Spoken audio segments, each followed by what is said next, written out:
क्या बात मान करेंगे बढ़ाने वाली संस्थाएं इन्होंने बनाई अपमान को आप अपना मान बढ़ाने के लिए, चूंकि आपको महंगाई बेरोजगारी से भटकाना है, इसीलिए अपमान का मुद्दा उठाना है। मैं महंगाई बेरोजगारी पे उत्तर दे देता हूं। अब अटल जी से लेके मोदी जी के दौर तक 14 साल हमारी सरकार रह चुकी है और जाके चेक कर लीजिए इन 14 सालों में हमेशा केवल 2020 कोविड के दौर को छोड़कर हम ये क्या है? इनकी 50 साल में केवल 2006-7 का दौर छोड़ के हमेशा रेट ऑफ ग्रोथ नीचे और रेट ऑफ इन्फ्लेशन ऊपर। और कितना ऊपर, याद करिए हमारा मजाक उड़ाया जाता था 1980 के दशक में, भारत की तो 2% ग्रोथ रेट रहेगी जिसे हिंदू ग्रोथ रेट कहते थे। और उस जमाने में याद करिए 10-10, 12-12% रेट ऑफ इन्फ्लेशन। और इतना ही नहीं, आज पाकिस्तान में 27% है ना रेट ऑफ इन्फ्लेशन, भारत में 1974 में 27% थी।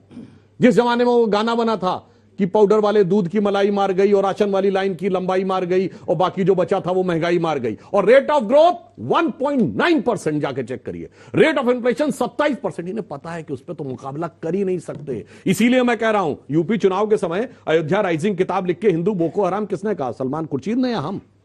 जिन्ना का नाम कौन लाए थे? अखिलेश यादव या हम?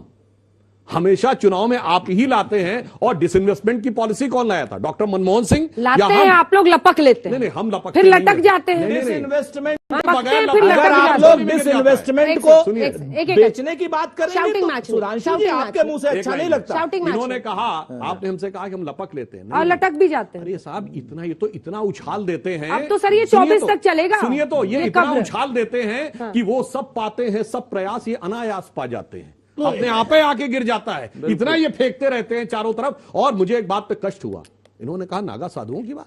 अरे 7 नवंबर 1966 को गोरक्षा के लिए आए हुए संतों पे गोलियां चलवाई थी इंदिरा गांधी ने और सैकड़ों संत मारे गए थे। और फिर से मेरा बातें नहीं कहना चाहता हूं, कितने मारे गए थे इस पर फिर से आप? अरे भाई, आप झूठ बोलते हैं ये लोग, मतलब मारे नहीं गए थे, झूठ बोलते हैं। रुको जरा, सबर करो, बोला धक्का मुक्की नहीं करने का, आराम से ले। झूठ बोलते, मारे नहीं गए थे। कैसे मरे थे? क्या बात है, सीधे गोलियां चली थी। और मैं एक जांच पे उठाइए। संसद के आगे गोली चली थी और साधु मारे गए थे।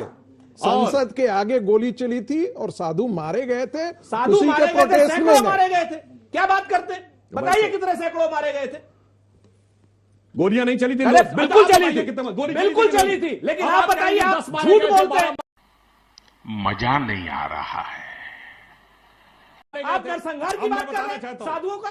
क्यों साधुओं में? आप साधुओं के नरसंहार की बात कर रहे हैं साहब। और उसी के बाद और सुनिए, कल्याण सिंह कहते हैं वैसे अब